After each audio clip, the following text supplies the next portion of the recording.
Caught Behind the Mic with Yannick Leonard. Real talk, raw stories through the mic. Welcome, Jahmar Hamilton, to the screen.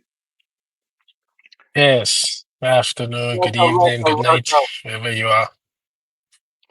Welcome to Caught Behind the Mic with Yannick Leonard. Real talk, raw stories through the mic. Yeah, so Yes, just good want to to be kick it here. Good off. to be here. Just want to kick it off with a nice little quick icebreaker.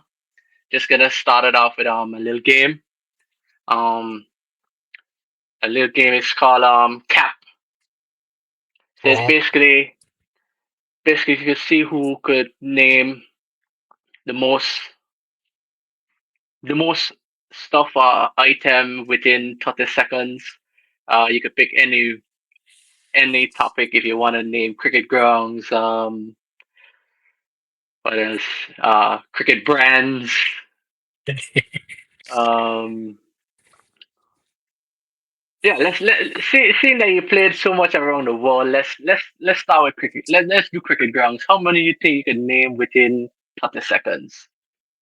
Cricket grounds? Yeah, I don't know. Probably about 10, 10, 10. 15, probably. It could be more, but Uh, no, I'll try. I'll uh, try for at least 20. I had I'll try Django for on the 20. same one as well, and I say 12. So he said he could do 13, and he literally just make it in 30 seconds. So you say you could do But 10. Come on, you could do more than that. yeah, I'll try. Cricket grounds. The name of cricket Cricket grounds. grounds. Yes. How much do you think you could do? I'll try for 15. Probably more, 15? but 15 plus. Let's see what happens. Okay, I gonna say cap. So we gonna put a timer on, and Okay. let me know when you're ready. You ready? Yeah. Okay, we starting in three, two, one, go. Ronald Webster, Vivian Richards, Sabina Park, Queen's Park Oval, Brian Lara Cricket Stadium, Darren Sammy Cricket Ground, um, Warner Park, Grove Park. Uh, let me see where she got. Uh,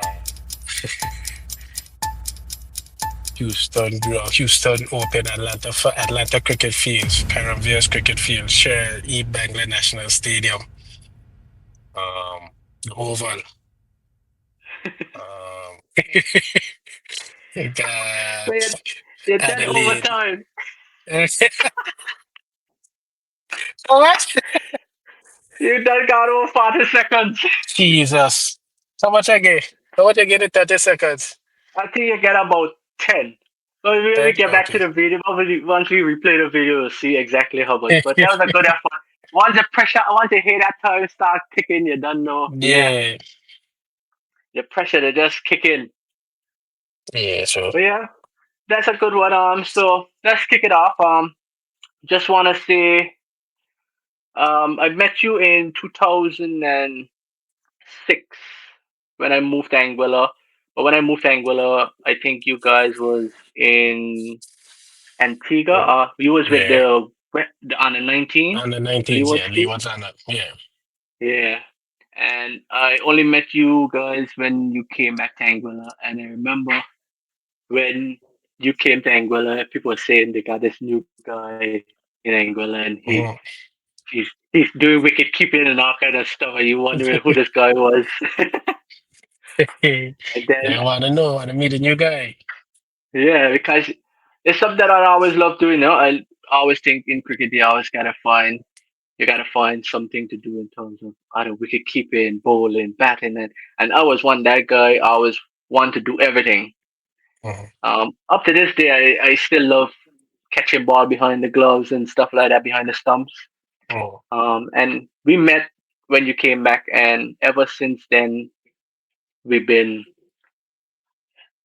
a brother from another mother. We always say, and it's been yeah. ongoing until this day. He was part of my wedding. Um, and yeah, just want to say thank you for being the brother that you always been, and Mhm. always being there when I need you, and always being there in every way possible. So yeah, just want to say thank you for that. And enough of it from me now. It's all about you. This interview is about you. Yeah. Just want to say, let's start it off with how you fall in love with the game of cricket and where your journey started.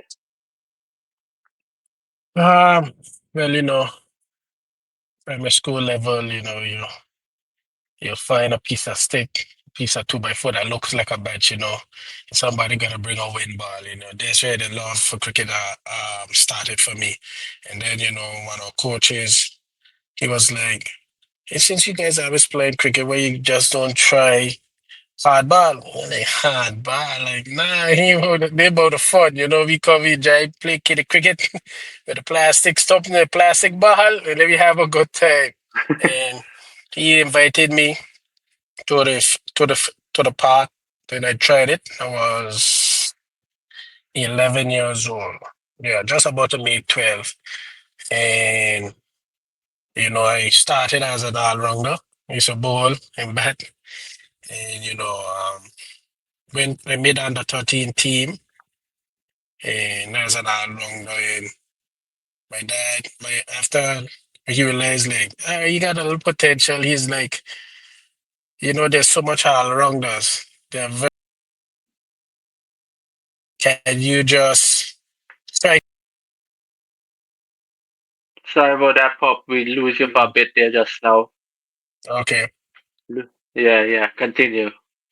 Yeah. So my dad was like, seeing that there's so much all-rounders, so much batters, there are very few wicket keepers. So I'm gonna buy you some wicket keeping gear and we're gonna try it out. I was like, but I can't even catch properly with two hands. Like, why would you try to put me in gloves? He was like, trust me. He saw the vision and he made it happen. I came home from school a day and I had brand new gun and more wicket keeping gear. And I was, well, who don't like new keeping gear? So it was from since then. My dad asked, he's like, challenge yourself in. We started doing practice at home. He will stand on one side of the yard and he'll just try to throw as hard as he can to me and I'll be catching it. So he really prepared me to be a wicket keeper. And basically, I thank him up to this day for that decision. I never looked back since, from under 13, under 15, under 19s into the Anguilla senior team, and then also being a part of Stanford also, and then transition over to Leeward's, and then further on up to the highest level for West Indies. So that decision changed my life, and I'm thankful for it every day. Um, you know, cricket, you're gonna feel more times than be successful. So it was just about how can I bounce back? You're not gonna score runs every day. You're gonna have a bad day behind the stumps. But for me, it was always what can I do to eliminate those bad days? If I have 3 bad days, all right, let me see if I could cut it down to one less bad day. And I just keep coming on until you don't have no bad days, or you try to limit your mistakes in the game of cricket. Yeah, 100% agree with that. So you say that your dad started you off in cricket. Would you say like he is your biggest role model as a cricketer? Yeah, definitely. I know he played cricket for Anguilla and stuff like that before, so Yeah, and we had our battles on the field, So um yeah, he pushes me hard, extra hard. Even when, I think like I did well enough, he's like, I feel I could have gone on to get someone. I'm like, Jesus, it's like there's never a limit for him. He's like, just try, just keep going further and further. You may never know. But yeah, he pushes me real hard. The expectations from him is very high. So that just keep me grounded, it keeps me working hard. And also you're gonna do it for your family, your loved ones. That's why we play the game. You have to love it because I have a saying, if you don't love it, why do it? If I'm not exactly having fun 100%. at my job, I shouldn't be doing it. So Shouldn't be I doing always it. make sure at all. So I always try to make sure I have fun and enjoy the game. Also enjoy, playing cricket is a team sport. So for me also is enjoy my teammates' success also. That's something that sticks with me too. Every day mightn't be scoring day for me, but I'm happy when my teammates score. You understand? I celebrate their success. I enjoy their success because I mean the team is doing well if they're doing well. So It's hard for me. I'm a team player, and yeah, just enjoying it. But my dad definitely my role model in pushing me hard throughout my career up to this Yeah, day. 100%. Yeah, I know Mm. that for sure. Because even like sometimes when we used to come back from Sinkits and we on the park training, he would even come and join us training with us and Mhm. stuff like that, bowling, hitting catches and stuff to us and them kind of stuff. So I know Right. like he a crucial part in terms of your development as a young player at a young age. So yeah, kudos to him, Pell, the Mhm. mighty Pell, as everyone know him Hello. as. Hello. Also, aka Master Beater. Definitely, definitely. The original master beater, you know? So yeah. Yeah. So taking it back to 2008, where we both had the experience of playing in this, well, being part of the Stanford 2020, where we traveled to Antigua in 2008 and just being around. Was that your first like moment in being a professional cricketer? And how was that experience like? I know you had just came out of high school and was Mhm. able to get a Stanford contract when he make Anguilla a professional setup and stuff like that. How how that professional setup has make you grow into the cricketer you are now? I think it really changed my thinking and also the way I was living. Um, you're young, you want to party, you want to live, you want to go, you want to chill with your friends. But I had opportunity to be in a professional setup right after school. So it was like I have to work. Start just finishing school. People look at it like, oh, you're gonna play cricket, but it was a hard transition from just practicing in the afternoons or practicing in the morning to practice all day. So from 9 to 5, you're practicing. Obviously, you have your breaks for lunch and what's not, but it was definitely a great experience. That's when we started, wearing shades, they're like, we had a list of stuff, because this is the first time everyone is in a professional setup. So Yeah, for me, it was like, you need shades. They're like, what do you need shades for? Like, after the first week, you're like, hey, I think I need to go to mom to get a pair of shades. Your in the eyes, the sun Oakley was, shop. yeah, in the Oakley shop, and like everyone, you have at least 10 of us for cross, they're looking for Oakleys, And there's always a moment I remember, like, why do you need shades to play? And then they're like, oh, the sun is bright, so you need to protect your eyes, And but since then, yeah, the setup came in handy. It was a lot of hard work. And you heard people say they train till some people threw up. I literally saw it firsthand, like the 100%, all the yeah. morning runs, the gym in sessions, the beach With runs, Styler. with Styler style. should push us. Push us hard, and it's like you can always push yourself. Don't stop when you're tired. So that extra push from Stella also, um, it was just great. It was just great. I think one of the fittest I've ever been.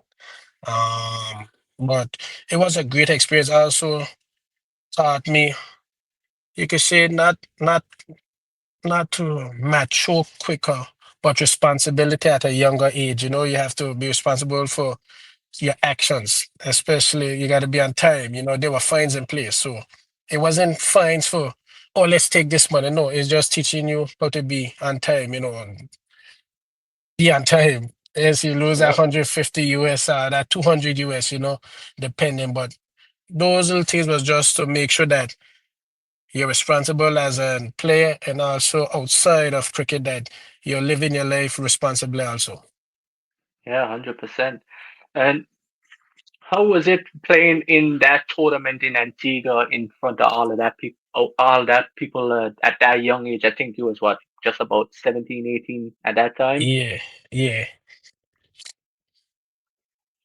It was Because me, energetic.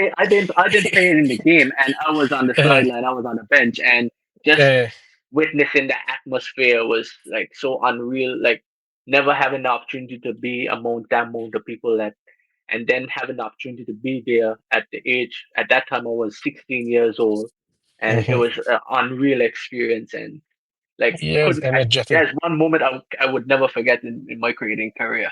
Yeah, he was. A lot of people at Stanford going in NT like. I know I can remember like you couldn't even see no walk past. It was just people. It was just people just fighting to get through. Even you could just come down to the front a little bit to just see the rope or just be close to a play, it was packed. As I say, with electrifying, the energy, the music, the vibes, and the Caribbean spirit, once music playing, we're gonna have a good time at cricket. So Yeah. it was all good. It was really, really good. Yeah, it was like one of the best cricketing experience I had in my cricket journey. Seeing Mm, like people like Monson play that innings, that was mm, like unbelievable innings. I had an interview with him a while back, and we were mhm. talking about it as well. Like it was some of Yeah, the best over cover shots I see up to this day. I don't think easily. nobody could play that better than him in the Caribbean. Repeated overcover shots. And that would tell you some people at the cricket club that I play for up here as well, because I Mhm, had the cricket festival the other day, and he mhm. was down here playing for it. And first ball, he hit the six over cover. Everybody was like, everybody not open wide, like where that come from? I was like, nah, that is he shot from there, a So young young kid that age, he all the been doing time. that for years. Yep. And you had a little standout in that game as well with this dance with you and Shaka. Where that dance come about? Ah, it was just the energy, as I said, once he got a wicket, I was confident that he was out, the Yeah. stumping. So, that just the music started to play and then I just started to dance and it was just good. Yeah, it was just good fun. That was that Mm, that I think that's where the whole T20 party came about with T20 and stuff like that. mm. At Stanford, he really opened a lot of doors for young players as well, like yourself and I, just Yes, having the opportunity to become being a professional setup. So it is. even though it was a big something else with money laundering and stuff, like we don't need to get into that. We just talking Yeah. about our experience and the He journey we did. had He in did. cricket. He really jump started us, So he set us Yeah, up to even see get a little taste of the professional life, professional. and he really started us out. Yeah, 100%. All right, moving forward Mm, from 2008, then you made your Leeward Islands debut at the age of 17 as well in 2008 against mhm. Barbados. How was that experience moving into a Leeward Islands setup where they had a lot of senior guys around the team and stuff like that? Um, it was challenging, but that is the next level up from under 19 cricket is senior level. After Leeward Island tournament, we have West Indies tournament where you represent the Leeward. So being picked for Leeward's first game against Barbados, it was in Montserrat. I think I got a 20 something, 20 something. They only one inning. So, but yeah, we had some disturbance from Ash and so forth. So it took some time out of the game, but it was really good. Like you said, I was shocked also because I can't believe I'm here. The lights of Kemar Roach in his prime. We had Tino Bess, yeah, Pedro Collins, Corey Calamo, Solomon Ben, Dwayne Smith. So it's like to be playing against these guys was like I'm like I've made it, but the hard work has just begun. Now it's to maintain my spot in the team. So, but it was a great experience. You know, when you see the field that they were setting. So I'm trying to read the field like, okay, then, well, I'm trying to look to score and then you realize, hey, these bowlers here are much smarter at this level here now. So you got to be even thinking ahead of the bowlers now. So it was really good. With a bat to start out with the gloves. I wasn't the hottest down the leg side at a point in time, but I remember there was a situation where Anthony Martins slided two bars on the leg side, and the late Ronaldo Moore, he wasn't slick. And, he chased the first one, he chased the second one after. So after he chased the second one, until Martin is at the top of his mark. I'm ready to keep. And I realize until Martin is in running into bowling. He's like, look wrong. So I look around, and I look and I see Renaka looking at me. He's like, youngster, I know this is your first game.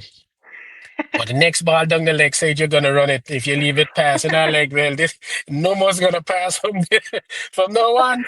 So I was down the leg side, hold body, hey, keep in front, because I didn't want to chase no ball. So, but yeah, playing cricket with Ronaldo really shows the love in how hard he plays his cricket. Like hard, extra hard, a guy that throws the ball back in no matter where he is in the field. Once he feel the ball, it'll be coming back to the keeper. So it was just like to feel that energy is like, hey, this is really a different level up from playing for your country. You're playing for the whole region now. So it's like it was a different energy. Obviously, it's a level up, yes, but I had to learn quick. Yeah, yeah. Like I was so happy that I got an opportunity to play against him when we used to play in the Leeward Islands 3-day tournament and stuff. I remember playing against him in Anguilla and stuff like that. And he was Yeah, always that kind of player, always give 100% out on the field. He leave it out all on the field.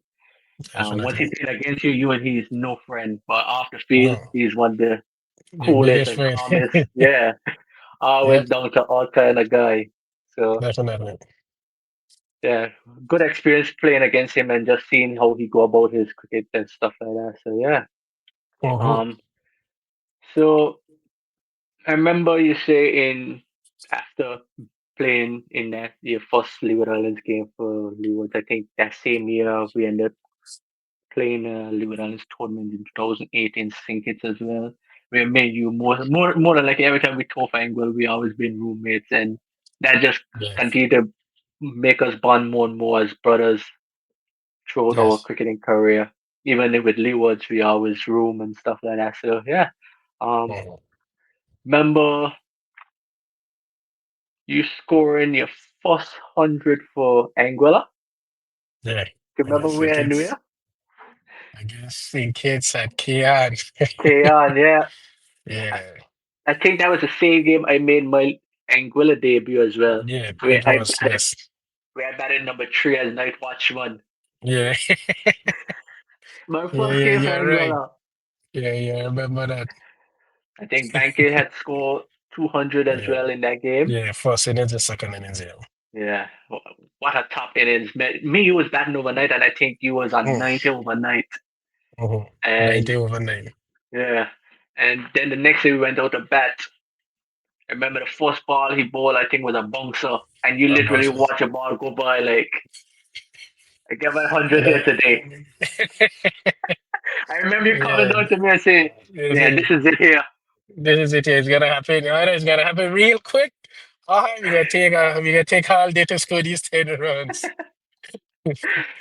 Yeah, Yeah. it was such a good innings from you as well. Like and especially batting with you at the other end, just watching Mhm. you score your first 100 for Anguilla and just like I think that year is when your cricket journey actually like kicked off and like you was just progressing. You've been progressing from ever since then, like right through Leeward Islands team, being a consistent player throughout. So yeah, just want to commend you for that and continue to put in the hard work as always. Yeah, man. Thanks. I appreciate that. Yeah, man. So I know you also be going a little taking a step forward now in your T20 career in terms of CPL and you made your debut for the Mhm. Hawks Bills in 2008. That was 2013. Sorry. 13, yeah. Yeah, 2013. yeah. Yeah. That was I think that was the first year as Hawksville For as well. CPL, yeah. First Yeah, year CPL. CPL. How was that experience like? There was quite a bit of international players around there Yeah, gaining some that, knowledge. yeah, definitely. That's where I really saw the difference between like first class cricket and international cricket. We had Ricky Ponting and Ben Rora on our team. Ricky Ponting, one of the greats of the game. the knowledge that we learned from him, also it was like as much as you want to focus on cricket, yeah, you must take your downtime. More importantly, to relax, to regroup, make sure that you're well rested, get your mind. So it's always good to have a beer after cricket. You talk about cricket, but also over a drink. So you know where you went wrong, you know where you can improve, and that's a big thing I think that probably we're still lacking a little bit throughout is talking more about the game. Yeah, But yeah, I feel that's something I feel we could improve on in any cricket aspect. Like talking, talking cricket after games or after training sessions, I feel it can only improve a player. So, yeah, gaining knowledge from Ricky Ponting and then even seeing him in action. Like I watch him on TV, I grew up watching him, and now here he is playing. I'm playing with him in the same team, and I remember there was a feeling drill that we were doing some boundary ride as a coach. I was catching at the stump, and the coach was hitting boundary riders, and he threw if he caught 25 to 30 bars, he threw each one over the stump. Like I didn't have to move left nor right. And that's something like I was shocked because I'm like, okay then, yeah, we human, you could probably just throw one a little left or right. And there was no left. I was just opening my glove, closing my glove, opening and just catching the ball in. There was one ball he threw just shot, just in front of the stump, like a half volley pickup, and I just collect it. He's a collect for, and he's like, no, no, sorry, pop.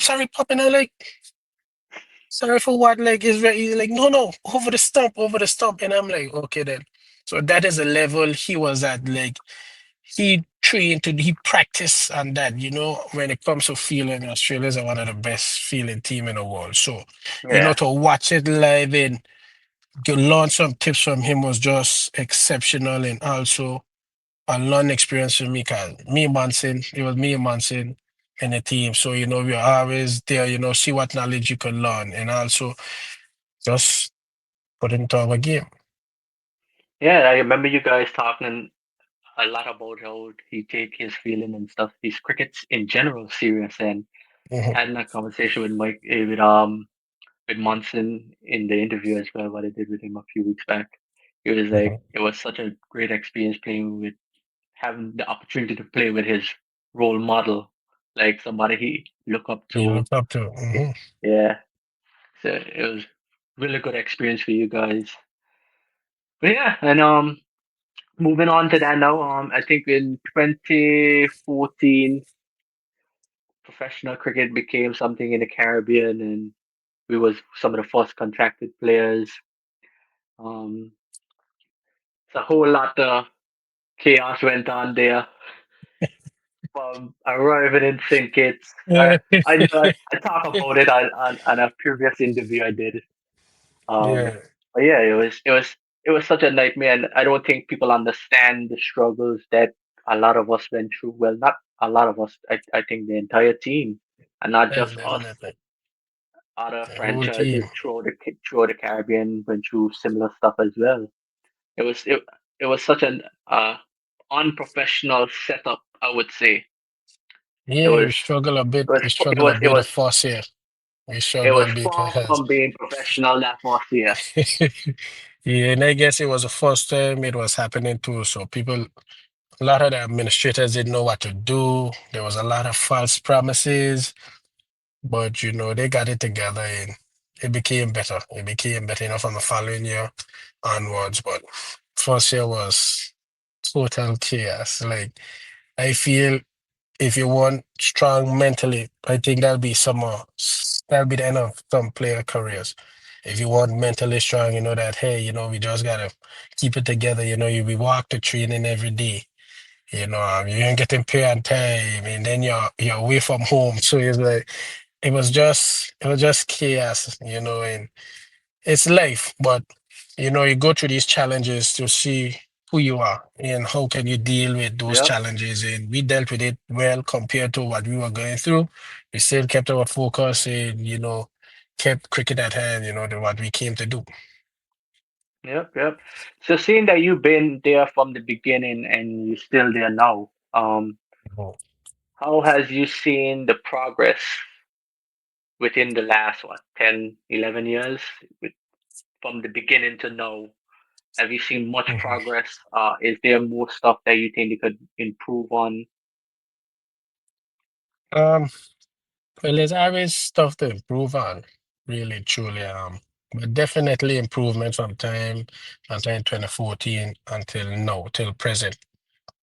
It is there has been major changes, and I feel major improvement also towards players' careers. To have 16 to 17 players training all year round, I feel it was a good move by the Cricket West Indies to do that.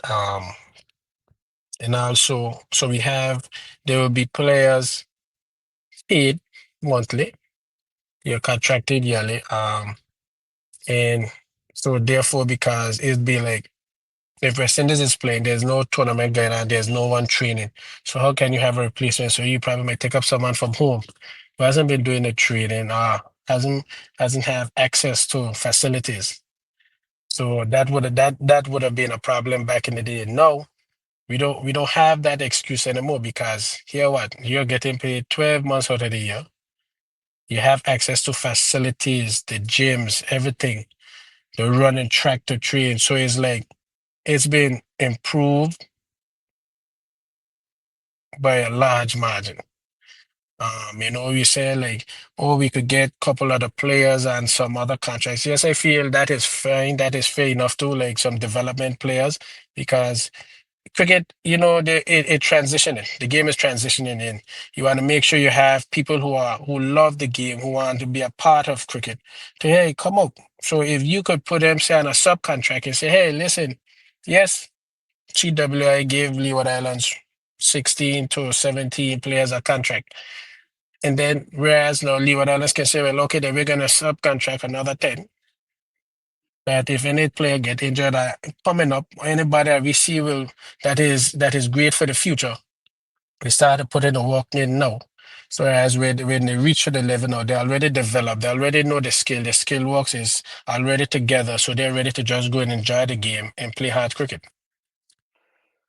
True, true. So is that something in place now within the Leeward Islands setup, whereas they have development contract given out to younger players? Yeah, they have five development contracts that have been given out to five other players that's not a part of the CWA contracts. So yeah, Okay, cool, cool. And they train with you guys on a daily yeah, basis as well. yes. Okay, that's good. That's good. Cool, cool. All right, so we move past that now. Back to you now.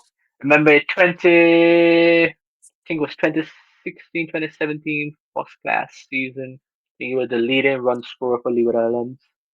Mhm. If I could remember, I think it was I think you scored like 600 plus runs that season at an average Yeah, of about five or something. yeah. Um, and then after that, I think you got the West Indies call up after that season. I think later on Mm. that year, all in the Yeah, following year. 2018, yeah. Yeah, 2018. you went on tour, but before that, you did got picked for the West Indies A team. Mhm. Went to I Against think England Bangladesh Lions. Yeah, against Bangladesh. England Lions. Yeah, Yeah, then you we went played. Bangladesh. I Then we think you were played Sri captain as Lanka. well. Yeah, against Sri Lanka. Yeah, in the Yeah. Caribbean for the 1 days. How was that experience being the West Indies A team captain at that point in time in your career? To me, it was a step for me um, to show my leadership skills. And like our team been playing together for a while. We call it a team crew. Shamar Brooks, Vishal Singh, Kara Powell, Raymond Reefer. Um, there were just a group of us that was John Campbell. We were just there's about 7 to 8 players. We are always in the A team, and everyone is doing well in first class cricket. But You're knocking on that door to West Indies, live to the international level. But it was great to show that I have leadership qualities inside of me. And the guys made it easy. Everyone knew what they had to do. So it was just we just fine tuning some field placements and other stuff in bowling changes and so forth. But it was a real great experience, and it also helped my thinking a lot as a cricketer. Yeah, that's true. I think that series against the England Lions. I think you scored 100 as well, Yeah, and 70 something as well. yeah, I did. Yeah, in the 4-day games. Yeah, Yeah, yeah, yeah, man, that was really good. Did you think that after being captain, you think like, okay, this is a stepping stone for me? Like, okay, selectors believe in me, and going forward is something that I would like to do is captain West Indies or whatever. yeah, Did the definitely. selectors had any conversation about it, about you being a future leader or something like that? Just like, all right, they feel like the energy I bring towards the team and the knowledge I bring, they say, they believe in me and trusted that I could get the job done. So, they believed in me and we went out there, we did it. I think one game I get rain out and we won 1-1. So we end up splitting the series draw. So yeah, but it Cool, cool. was very intense cricket, but it was good. That's good. That's good. Then later on that year, you get your test call up as well, right? When you went to India and Yeah. was it New No, Zealand? Bangladesh, I think. Bangladesh. No, not New Zealand, Bangladesh and India. Yeah. Bangladesh and India. Yeah, yeah. Mhm. But you didn't play on that in none of those series. I think you kept as a Yeah, I substitute didn't, keeper yeah, I kept in in one India. of the game. Yeah. Yeah, Then the following year, you made your test debut in yeah, 2019. yeah. 2019, yeah. How was 2019 that in experience Jamaica. facing up to the great Jeffrey Boomerang? Yeah, that is like we are here now, I remember me and Jimbo made our Rakiv, we made our debut the same game. Yeah. And we met up in our wicket and he was like, yo, like you gotta open your eyes, Keep up open. I like, okay then let's go. Here we go. We here now, we ain't no backing down. We up for the challenge, but actually it's like, yes, Bumrah. You heard about Bumrah. Bumrah had the Yorkers and stringing bars, but to me on that day, it was Mohammed Shami. He was bowling faster. He was bowling the speed of like, me and Jimbo, we had a joke. He bowled three in swingers to Jimbo, and Jimbo got a single on the third, so I got on to face. So Jimbo's like, pop, just watch out for him. He's bringing it back. So, I'm playing for the ball to come back in. And I shimmy for the ball to come back, one big old swinger. So, like, Jimbo, you need it, Jim. You're Jim. The guy both ways now. So, you have to keep your eyes open. So, you're just laughing, but, we just laughed about it. But, you got to enjoy the cricket and just watch it closely. Yeah, like a lot of people underestimate Shami, like, but he's such a skitty bowler, very skitty Yes. shot, and just kiss Mm-hmm. the ball off the deck. Dangerous. Yep. Yeah. So you played one test and I think one ODI for the West Indies. Mm-hmm. What did you ever had a reason why you haven't get any more opportunities or any stuff like that from past selectors, presidents? No, not really. I was dropped after, well, I played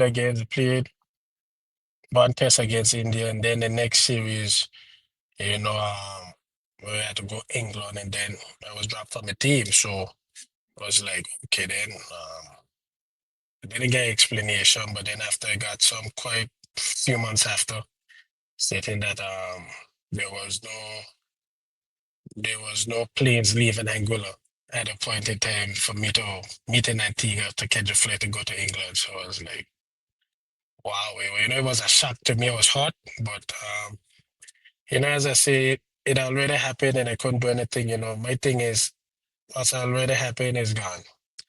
My thing is, what's to come ahead. So I just kept my head down and I just keep working hard and just keep playing my cricket. There's things that I could control and things that I can't control. It for me to waste energy on things that I can't control doesn't make much sense for me. I think I just make myself unhappy. So I focus on the things that I could control and just try to do it to the best of my ability and enjoy it. As I say, have fun all the time. Yeah, that's so true. That it's so crazy. Like as you say, like you haven't get any explanation till months after, and then you get three, 4 months down the road, then you find out, okay, no flight will leave in England. Did anybody contacted you to say, okay, can you organize some way to get out of England? That No, no, it's no. stuff is so Nobody did it. simple to So get done. Because you could yeah, easily get so on a boat from Anguilla to St. Martin and get a flight from St. Martin to anywhere in the as we Caribbean, as we say, as we planes all fly know. every day. Planes fly every Exactly. day. So, but yeah, I don't have no hard feelings with no one. I just felt I thought that it should have gone a different somebody that communicated to me. But it's already gone in. Here I am. Yeah, exactly. Like I'm just saying that because like it's a perfect example of how West Indies just the lack of communication is make it makes such a big difference with the way how the cricket is at the moment in terms of like we're struggling for players and we're looking for this, we're looking for that. When you had the people in place, whereas you could have groomed them as a young player, you especially you was very young at that time in your career. Up to this day, I think he still is the best glove the best hands with the gloves in the Caribbean Thank you. throughout the whole Caribbean, hands down. And I know you Uh, know that as well, and I know you don't brag and boast about it, but 100%, I think you're the best glove walk. When it comes to glove walk behind the stumps, you're the best at it. Ever since Dinesh Ramdin, I know he had great hands behind the stump, but ever since mm, him, I haven't seen no one throw the whole Caribbean with better hands than you behind the stumps. And just continue to do what been doing, continue to grind. yeah, And man, definitely, the man above is in charge, and he's just gonna continue to create opportunities and open new doors for you in every way possible. definitely. But yeah, moving forward from there now. So knowing now you in the Leeward Islands, you play for the Leeward Islands Hurricane. You play over 100 first class matches. Um, where do you see yourself in the Leeward Islands team now as a player? Uh, as you can say, a leader, but not being a captain leader, Yeah, to inspire the younger guys in the team, teach them more about the game, help them with their game, not to change them, just to assist them with their game also. And also the energy of the team, that can't change. I'll forever have the vibes of the team. To me, that's my job as a wicketkeeper to keep the energy up of the guys because the sun is hot. Who likes to stand up in the sun or run behind a cricket ball in the sun? None of us like to do it, but this is our job. So it's always finding ways to enjoy those tough moments and believe them know like cricket, you're not gonna develop everything at once. You gotta fine tune, and then everything comes together. So it's just about having the patience and still being able to be disciplined to do the hard work, even when no one is watching. I feel that's the most important thing. When no one is watching, no one is supporting you, is when you have to really pull up for yourself. Days you don't want to go to the gym, suck it up. Let's go. You got those days that are hard, but once you stick with it, just keep pushing. I feel in me being in the team for so much years and also uh, I can help other guys and show them different ways, different skill sets with feeling, with their career, so with the game. So it's just about passing on to the younger generation my knowledge and also how I can help improve their game also while still being there. yeah, 100%. I know you doing a lot of work. Well, you've been doing a lot of work, especially with Jewel behind the stumps and Mm, stuff like that. We had mm, conversations like certain games I see him keep it, and I was like, why Julian went for that catch and Mm, you end up had to go for that catch. And he mm, was like, just trying to motivate him and trying to get him to have that kind of energy behind the stumps. And that's something that mm, I had a conversation with you about in the 4D. And then I know he went to the breakout league and had just looked like a total different person behind the stump. He was very, mm, very vocal behind the stump and those kind of stuff. mm. It's good to see that kind of knowledge is passing on to the younger generation from you like and the way how he's diving, throwing himself about the Mm. taking brilliant catches and them kind of stuff is great to see. And I know that is just you just trying to instill in him like, you gotta be the most vocal person behind in the team and the most energetic person because you are always in the game and as a wicketkeeper you always got to be in the game and making sure Definitely. people know that you in charge out there as well. Even though you're not a captain or whatever, but you have a better vision behind the stumps of seeing angles and those kind of stuff. So Yes. that's really good stuff. Yeah. So Yeah, is it that's is for it sure. something that you had a conversation with the Leeward Islands board and say, okay, I would like to like be around the setup or whatever because I know they like to get rid of players once they reach a certain age without even giving my heads up or stuff like that. Did you had a sit down conversation with anyone or you just You know, continue to I had no conversation with no one, As I say, I try to control the things I could control, and that is me on the field.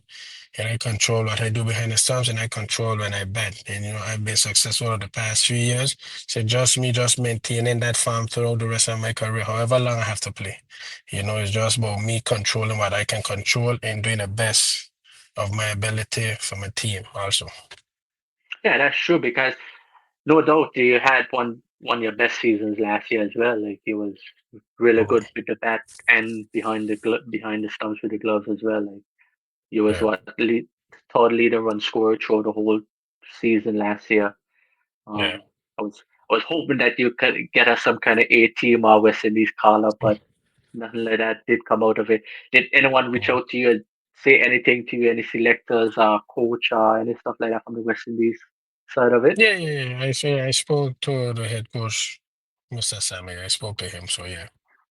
Okay, cool, cool, cool. Mhm. Anything to say that you could moving forward, you could still be able to get back into the West Indies team? Yeah, definitely. Just keep putting up the numbers. Just being Okay, consistent. cool, cool, cool. Good to hear. That's good to hear, man. Got a super 50 around the corner, so you never know. Super 50 around the corner. T20 World Cup just next year. Then a 50 over World Cup in 2027. 2027. Yeah, Yeah. yeah. 2027 is a 50 over World Cup. So who knows? Just gotta keep putting up the numbers and hoping that they don't say age is a problem now. So because it's something they've been saying forever. Yeah, I think Yeah, we in the man. Caribbean we're the dash rate cricketers too early. When you got people like Australia got Kawaja playing at the age of 38. But Well, once I everybody has your own style. So as I say, it's just about being consistent. I feel once you're being consistent and you're putting up those scores, I guess, you're gonna be heard, you're gonna be seen, and then people will make nice for you. So it's all about just doing the basics and just make sure you're doing it consistently. yeah, 100%. Mhm. Just hope they could carry on that form they had this year into their Super 50 coming up. So they had a nice little run in major league as well, and then you're Yeah. currently playing in the minor league at the moment as well. Yes, I am. How is that going at the moment? Again, good, we're 5 from 5, so that is good as a team. I haven't been batting. I haven't batted what? I only batted twice. So yeah, the guys been batting well at the top. Well, batting Top out five, have been four, knocking it five. off.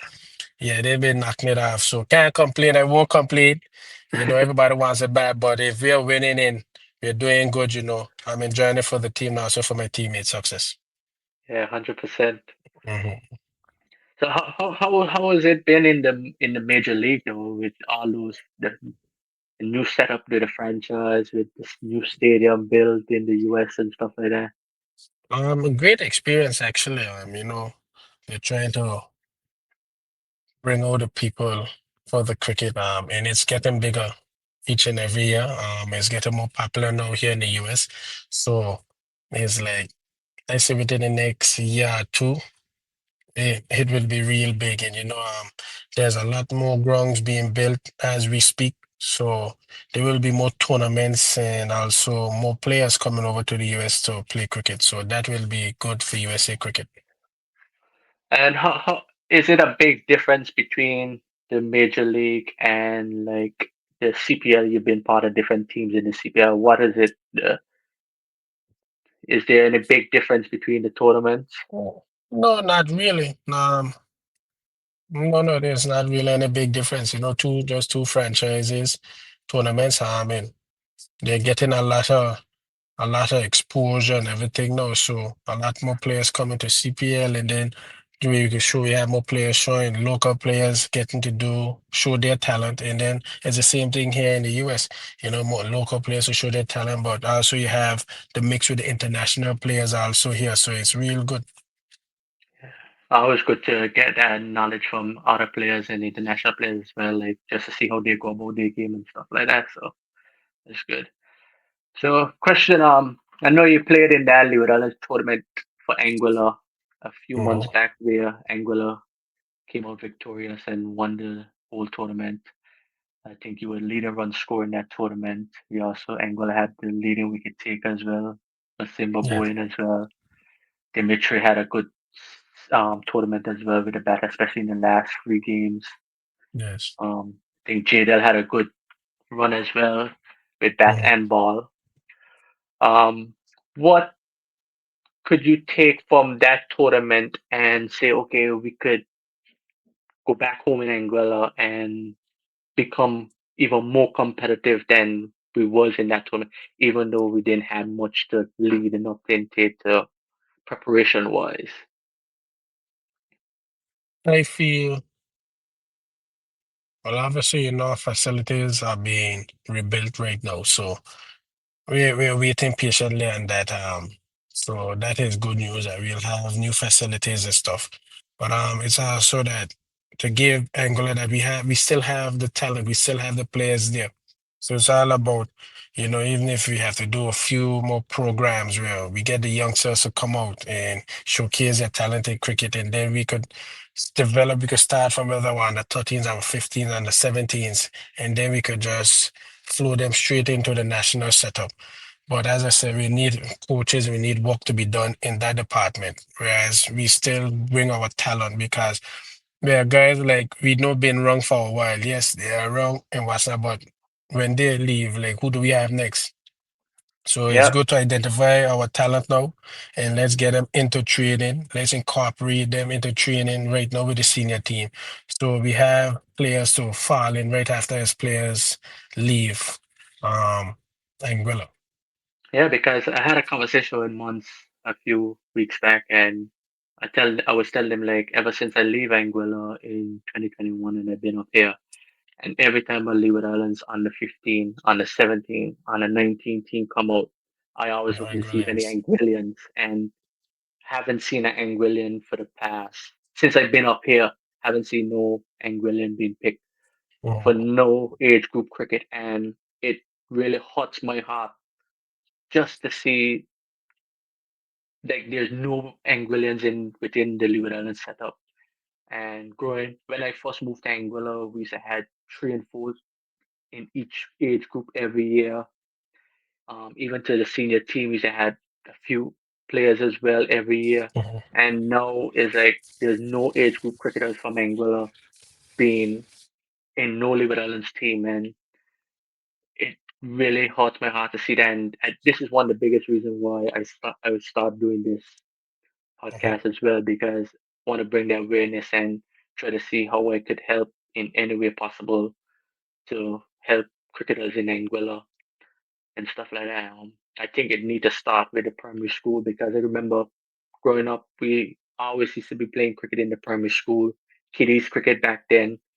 Um, but now there's no kind of primary school structure for cricketers, and that's where you need to find them in order to groom them to go on to play professional at the highest level, you got to start from very young. You can't wait till 18, 19 years old to say, oh, we got a good cricketer here. Let's push him and try make him into some being a professional. You got to start very young. And I think there's where us as former, well, not cricketers from Anguilla, the well, past generation, still present, but we need to come together and say, okay, government is taking forever to do stuff. What can we do? How can we go to the government and say, okay, how can we help? In what way can we help to do something when it comes to cricket? Because I was talking to Mons, he a level 2 ECB coach.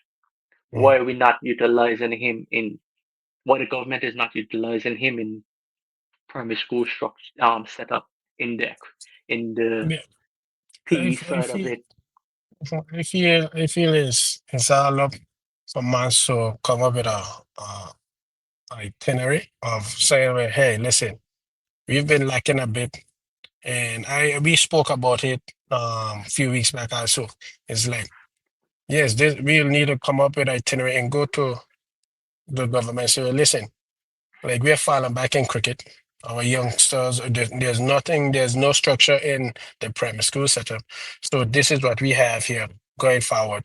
We would like to implement this. We have coaches that will go to the schools, and you teach your children, and then at the end of the day, you have inter-primary tournament Yeah, hundred in the percent. park. We That's can have that's where you need to. We used to have it all the time when we was in high school. We used to help out as correct. cricketers. We used to go and umpire and stuff like Hmm. that. Like we need to bring back that to into the game, Yeah. especially not just for the boys as well. You need to get the Hmm. girls them involved because if you could get them at a very young age in order playing cricket and grooming the skills from a very young age, it just help them progress Yeah. faster. So yes, also not to eliminate the females also because right now the female are playing cricket, hardball cricket also, and it's getting bigger. So if the females love cricket, we incorporate them into. Say if you say you have a tournament and you have two, let's say you must have two females playing, because at the end of the day, we have females also that loves the game and that can play cricket. So we incorporate them and we go from there. Yeah, I see something on Facebook the other day that they started a Anguilla Cricket Academy or something Mhm. like that, but it was just like a they had a 2 day program or something like that during the summer. I don't know how they plan on going about it going forward in terms of having it 2 days a week or what, and need to get in contact with someone from the association to find out exactly how is how they plan on going about it and stuff like that, and see if there's any way possible I could help in any way, shape, or form.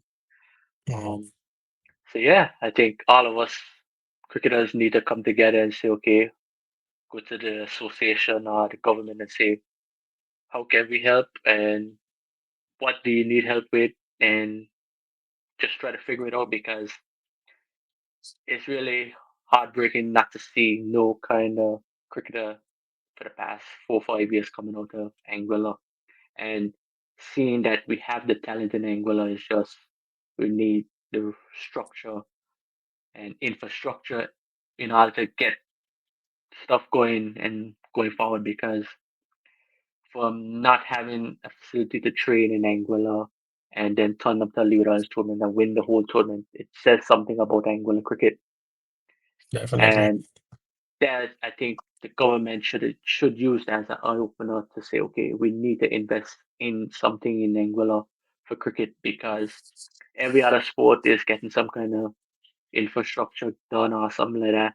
But cricket always been struggling for since I've been in Anguilla. I always hear we getting some kind of stadium bill or whatever. And I've been in Mhm. Anguilla 15 years plus and haven't seen nothing been done. Hurricane come knocked down the only structure we had for cricket at the park, and ever since then it hasn't been built. So, what are we planning to do for cricket going forward? And it's something that could help Anguilla not just for cricket; it could help Anguilla for sports tourism, All these stuff could be done through just getting some kind of facility done for cricket. It doesn't need to be a big stadium or whatever. Just it could just That even start with a little yeah, indoor facility or something. even we're gonna even do even to get back first class cricket triangular because that was one of the tasks of last couple years now. Like they're just waiting for us to just develop.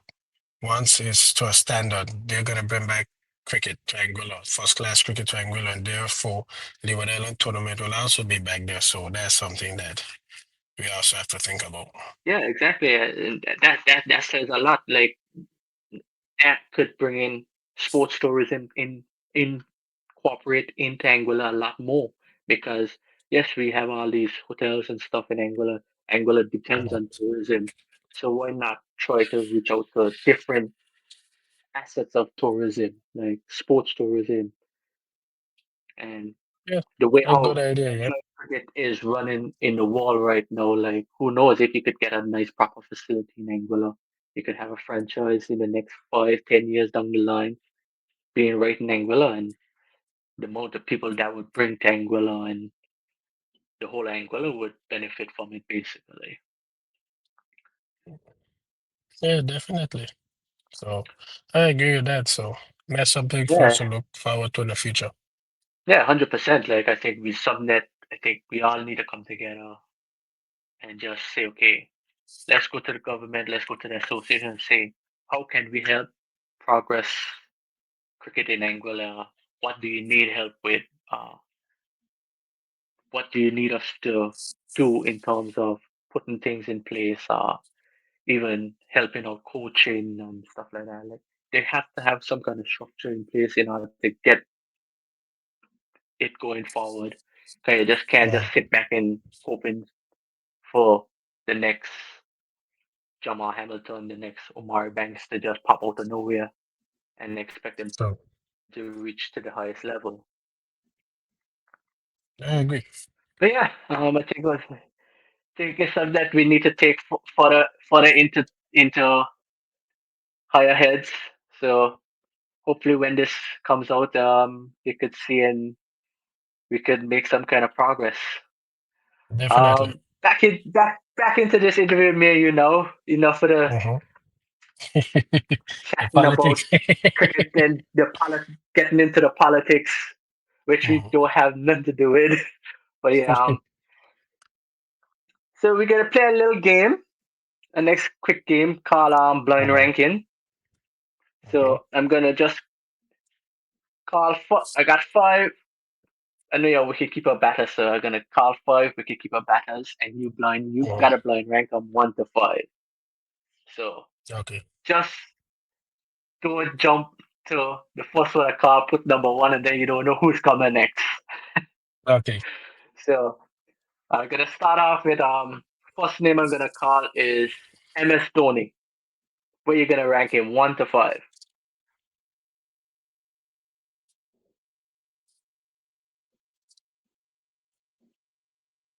3.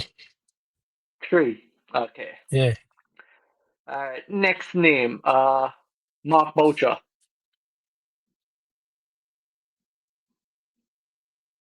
4. 4. Okay. Next to be called I'm gonna call Brendan McCullum.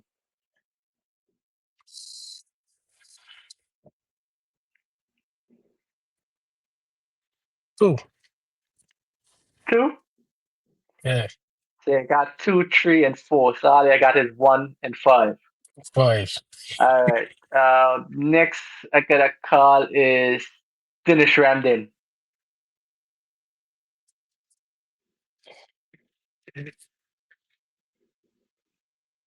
So you gonna tell me the other what?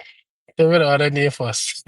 No, no, okay, I'm sorry, you got it doesn't work so. What? Oh my goodness. I hope I hope the last one can be Kuba Saga can. I hope that uh I put I give you a chance to shuffle it up. No, he needs shuffling. If So you got 4, you got 1 and 5 available. 1 to So you 5 got available. Ramdin. Yeah, so we're Okay. putting Ramdin. Yes, we can keep up battle. And you see, you call Kuma Singer, you call Adam Gilchrist. What kind of list this be here you giving?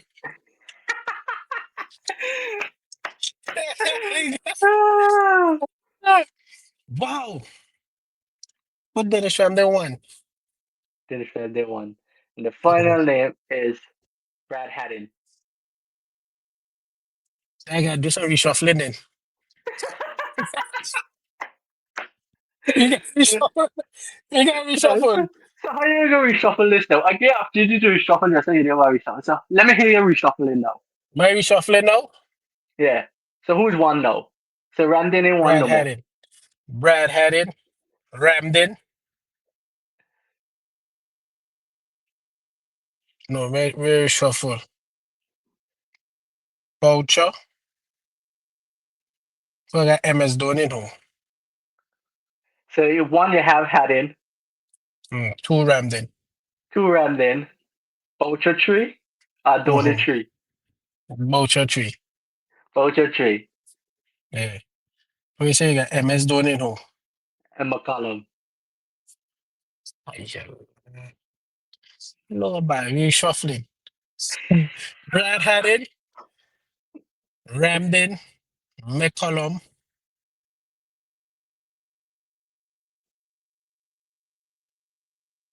Boucher Dhoni.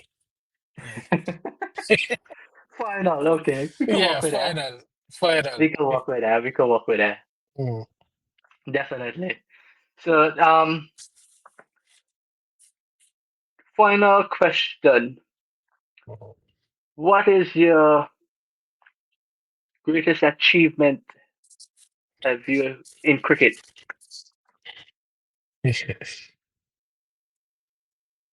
He was playing for the West Indies. Everybody as a youngster coming up, that was your aim, to play for West Indies. And I can say I played for West Indies at the highest level. And also not just play, but also met some great people along the journey also. So my friends, teammates, along the way also made it even more enjoyable. The support from my family, my friends, my supporters, that really makes the journey even better to know you have that support system behind of you, and also that you can go there and just know that you're doing it for them. So yeah. Yeah, 100% agree. Any final words you wanna, knowledge you wanna pass on to the any young cricketer upcoming? Yeah, don't give up. Don't give up. The first thing we do when things get hard is to give up. Don't give up. Keep pushing, keep reaching for the stars. Some people say reach for the stars, but guess what? People go into space, so you want to reach a little further. So I say just keep pushing. You can always learn something every single day about the game of cricket. Never stop learning and also have fun. 100% agree. Mhm. You wanna let the people know where they can find you on social media? Yeah, Jahmar Hamilton on Facebook, Instagram. If you type in Jahmar Hamilton, PUPP_RBF. Yeah, that is my Instagram page. Uh, basically Facebook and Instagram. Yeah, so that's me right there. Okay, cool, cool, cool. Just want to say it's Nice, a pleasure having you on. It was a nice. long awaiting interview. It's been long Yeah, coming. Hopefully sometime we can meet up in person somewhere part of the world and do a nice sit down one. definitely, But definitely. that's for the future. Definitely That's for that the will future. happen. Just want to say thank you for coming on, man. Really share some knowledge and insight about yourself. Um, Uh, No problem. Thank you and for having me on the show. Really yeah, appreciate it. And definitely. this is something I like. So you just keep doing what you're doing also, bro. And we'll catch up for sure. Yeah, 100% agree. Just want to leave everyone know to like, share, comment, and subscribe, and stay tuned for more. We're out.